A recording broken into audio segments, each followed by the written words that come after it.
आदतें हम बेहतरीन बना सकें, उसके लिए सेकंड पॉइंट हमारा है कंसिस्टेंसी एंड डिसिप्लिन।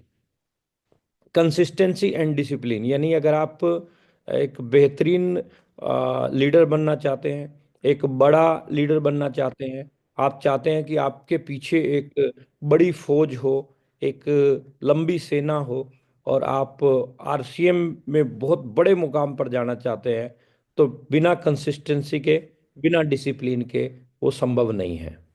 मैं आरसीएम में बहुत सारे साथियों को मैंने पिछले कुछ सालों में देखा है जिनके अंदर कंसिस्टेंसी थी और डिसिप्लिन था, वो आगे बढ़ते जा रहे हैं। लेकिन बहुत सारे लोगों को ऐसे क्यों भी मैंने देखा है जो कंसिस्टेंसी नहीं बना पाए, डिसिप्लिन नहीं बना पाए काम के अंदर, और आज वो कोई बड़ी उपलब्धि हासिल नहीं कर पाए हैं।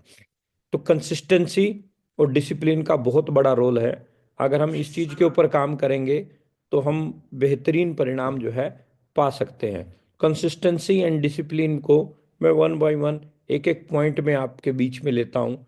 आप उनको नोट करना चाहें तो नोट कर सकते हैं, लाभ आपको मिलेगा, लेकिन काम आपको इन चीज़ों के ऊपर करना पड़ेगा, क्योंकि दुनिया की कोई भी कोई भी पॉइंट है, वो पॉइंट खुद काम नहीं करता, उस पॉइंट के ऊपर अपने को काम करना पड़ता है। तो सबसे पहला है, अगर आप कंसिस्टेंसी बनाना चाहते हैं, डिसिप्लिन बनाना चाहते हैं, तो सबसे पहले अपना एक क्लियर गोल सेट कीजिए। एक गोल क्लियर सेट होना चाहिए, यानी स्पष्ट लक्ष्य निर्धारित होना चाहिए आपका, कि मुझे इस इंडस्ट्री में मैं क्यों आया हूं, क्या क्या मुझे चाहिए। गोल जो है आपका स्पष्ट होना चाहिए। ठीक है, चल जाएगा तो भी ठीक है, नहीं चलेगा तो भी ठीक है, तो वो फिर उसमें कंसिस्टेंसी भी नहीं बन पाएगी, डिसिप्लिन भी नहीं बन पाएगा। अगर एक सेट करोगे आप गोल को, कि मेरा ये गोल है, मुझे ये चीज चाहिए, छोटे छोटे और स्पष्ट लक्ष्य जो है आप तय कीजिए, जिससे आप ट्रैक पर बने रहें। सॉरी। कोई भी लक्ष्य जब आप बनाते हैं तो आप उसके छोटे छोटे टुकड़े कीजिए और उनको अचीव करना शुरू कीजिए। उदाहरण के तौर पे, आप सब साथियों का टारगेट है स्टार रूबी का। स्टार रूबी के लिए 4 करोड़ पीवी चाहिए। 4 करोड़ पीवी का मतलब लगभग 8 करोड़ का डीपी का मोटा मोटा सिस्टम अपने को बनाना है। अब ये एक दिन में 8 करोड़ 4 करोड़ नहीं होता है, लेकिन इसके लिए टुकड़े हैं, छोटे छोटे टुकड़े इसके जो है किए जाएं। इतने टाइम में मैं रॉयल्टी अचीवर बनूंगा, इतने टाइम बाद जो है मैं स्टार प्लेटिनम 88% दोनों टीमों में मैं अपना मेंटेन करूंगा, फिर मैं पर लाऊंगा, फिर मैं स्टार पर लाऊंगा, फिर मैं एमराल्ड स्टार एमराल्ड। इस तरीके से आप अपने छोटे छोटे और स्पष्ट लक्ष्य हों।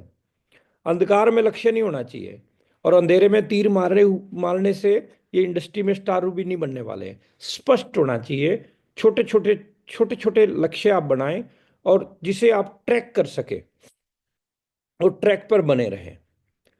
जो टारगेट लिया उसको अचीव करना है। फरवरी में आपने जो लक्ष्य बनाया, उस लक्ष्य को आपको अचीव करना है। और अपने लक्ष्य को लिख लें और उसे समय समय पर देखें। जो भी टारगेट आपने बनाए हैं उनको आप लिखें जरूर, आपके सामने होना चाहिए। हम तो गाइड ये करते हैं कि जिस बेड पे आप सोते हैं उसके सामने वाली दीवार पे आपके लक्ष्य लिखे हुए होने चाहिए स्पष्ट तरीके से, कि मुझे मार्च तक ये करना है, मुझे सितंबर तक ये करना है, मुझे सितंबर मार्च 2026 तक ये करना है, सितंबर 2026 तक ही। आप उठते हैं तो सीधी निगाह आपकी आपके लक्ष्यों के ऊपर जानी चाहिए। लिख के रखें। लिखे हुए लिखे हुए लक्ष्यों पे जब काम होता है तो परिणाम बेहतरीन आते हैं। पेपर वर्क मस्ट है इसमें, बहुत जरूरी है यहाँ पर। कंसिस्टेंसी और अनुशासन तभी आएगा जब आप पेपर वर्क में मास्टर बन जाएंगे।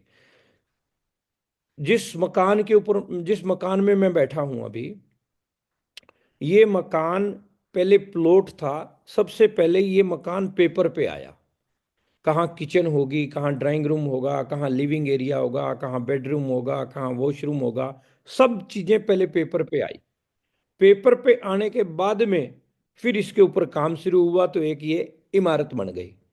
हम भी एक इमारत बन सकते हैं अपने लक्ष्यों को लिखकर, अपने लक्ष्यों को यदि हम लिखेंगे, स्पष्ट लिखेंगे, और फिर उसको समय समय पर उनको देखते हैं और उनके ऊपर जो है छोटे छोटे छोटे छोटे टारगेट बना के यदि हम काम करेंगे, तो हम एक विशाल इमारत बन जाएंगे इस इंडस्ट्री की।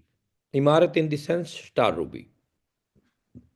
अपने लक्ष्य को लिखें और उसको समय समय पर देखें। नेक्स्ट पॉइंट, रूटीन बनाएं और कंटिन्यू जो है उसका पालन करें।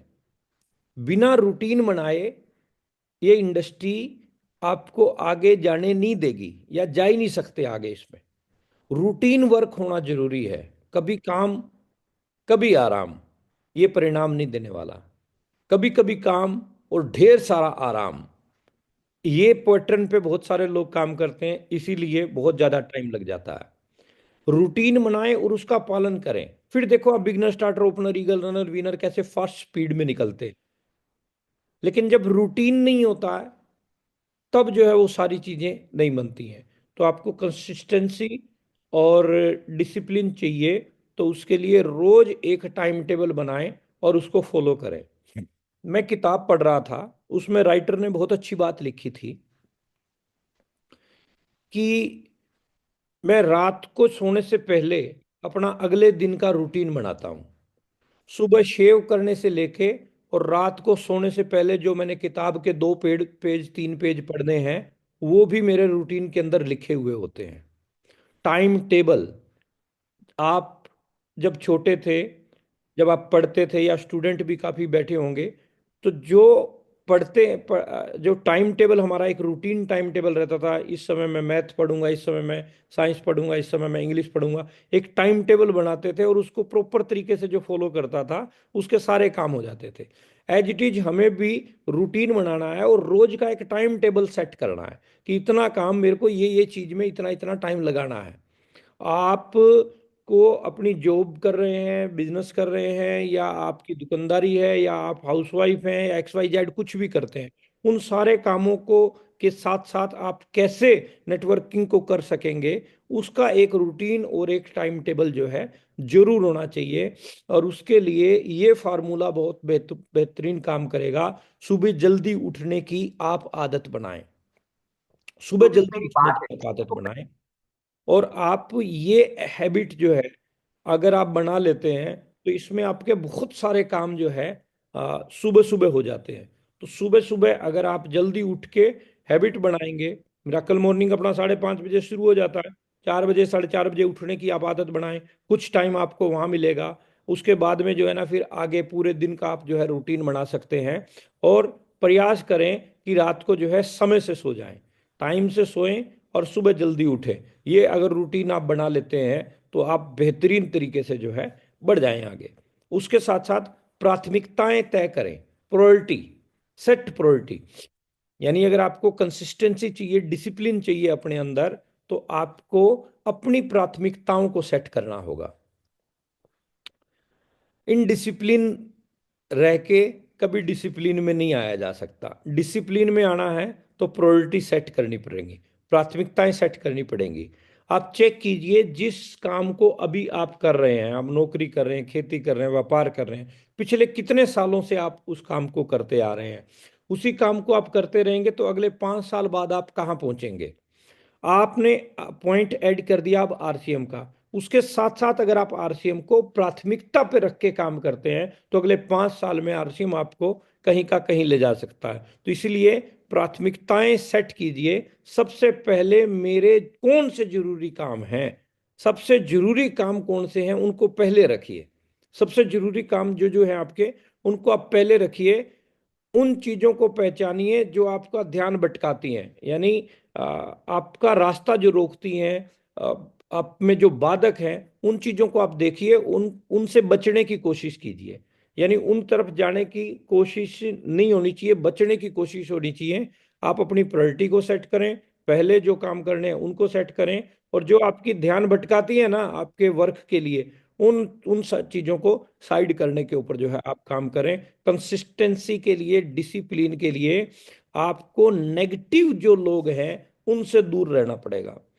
जब हमने शुरू किया था RCM, शुरुआती दौर में हमारे पास कुछ नहीं आता था, पैसा वैसा नहीं आ रहा था। और शुरू शुरू में नेगेटिव करने वालों की बहुत भीड़ रहती थी, और आपके साथ भी रह रही होगी। तो काफी भीड़ रहती थी, जो मतलब जहां भी हम जाते थे, किसी रिश्तेदार के पास बैठते थे तो वो नेगेटिव करता था, किसी दोस्त के पास बैठते थे तो वो बोलता था कि कुछ नहीं रखा, बकवास बाजियां हैं। या कहीं फंक्शन में चले गए, कहीं शादी में चले गए, वो पूछते थे क्या कर रहे हो, तो हम बोलते थे यार जिम कर रहे हैं। तो हर व्यक्ति जो है अपनी तरफ से, क्योंकि उनके पास में इस इंडस्ट्री को लेके कोई एक्सपीरियंस नहीं थे, इसीलिए वो नेगेटिव करते थे।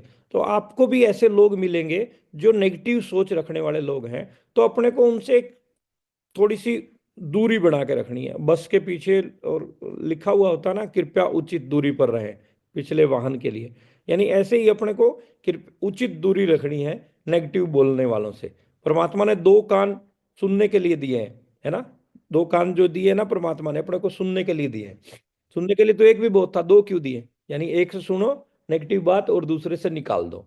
नेगेटिव बात को यहाँ नहीं रखना, और पॉजिटिव बात यहाँ से सुनो और यहाँ दिल में रखो। दिल में रखनी है पॉजिटिव बात। तो आप नेगेटिव सोच रखने वाले जो लोग हैं उनसे दूरी बनाएंगे, ये नियम बना लीजिए। तब आपकी प्रायोरिटी सेट होंगी। नहीं तो वो आपकी प्राथमिकताओं को भी जो है चेंज करवा देंगे, अगर आप नेगेटिव लोगों की संगत में ज्यादा रहेंगे तो थोड़ा इस चीज के ऊपर आप काम करेंगे तो डिसिप्लिन में जो है आप आ सकते हैं। इसके साथ साथ छोटी शुरुआत करें। स्मॉल जो है स्मार्ट स्टार्ट करें, छोटे छोटे से। एकदम बहुत बड़े बदलाव के लिए आप मत बात करें। जैसे आपका लेवल रॉयल्टी का, आप कहते हैं अगले महीने में एम्बराल्ड आ जाऊंगा, तो वो जो है ठीक है, लेकिन मोटिवेशन जरूरी है। लेकिन बहुत बड़े हवाई फायर करने से कुछ होने वाला नहीं है। एकदम से बहुत बड़े बदलाव न करें, धीरे धीरे बदलाव करें। आप का वजन जो है 80 किलो है, आप कहते हैं कि अब अगले महीने जो है मैं इसको 60 किलो कर दूंगा। नहीं हो पाएगा वो। लेकिन थोड़े थोड़े बदलाव, हाँ, 80 किलो से आप 2 किलो डाउन करके 78 पे आते हैं, फिर उसको 76 पे आते हैं। ऐसे कर करके जो है आप छोटे छोटे बदलाव करके आप बहुत बड़े बदलाव कर जाएंगे भविष्य में। तो आप अपनी हैबिट्स के अंदर भी ऐसे ही, अपनी आदतों में भी जो है हमें छोटे छोटे बदलाव करने, सॉरी, जैसे जैसे छोटे छोटे बदलाव करने से आप बहुत बड़े बदलाव कर जाएंगे।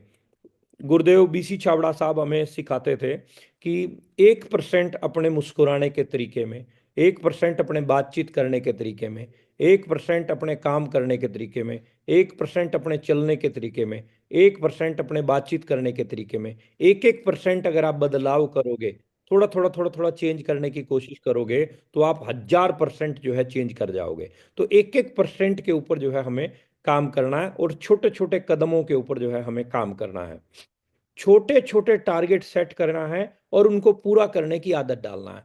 अब टारगेट बनाना और टारगेट को पूरा करना एक बहुत बेहतरीन डिसिप्लिन वाले लीडर का काम है। यानी अगर आप छोटे टारगेट भी बना रहे हो, 20,000 का टारगेट आपका पिछले महीने था, इस बार आपने 40 बनाया और 40 को आपने पूरा किया, तो आप एक बेहतरीन डिसिप्लिन लीडर बन रहे हो भविष्य के लिए। आपने 20 का टारगेट बनाया, उसको 40 को, यानी वो छोटा टारगेट था, सेट किया और उसको पूरा किया। तो ये जो हैबिट है, ये हैबिट आपको बहुत बेहतरीन तरीके से काम करवाएगी, बड़े लेवल पर आगे लेके जाएगी।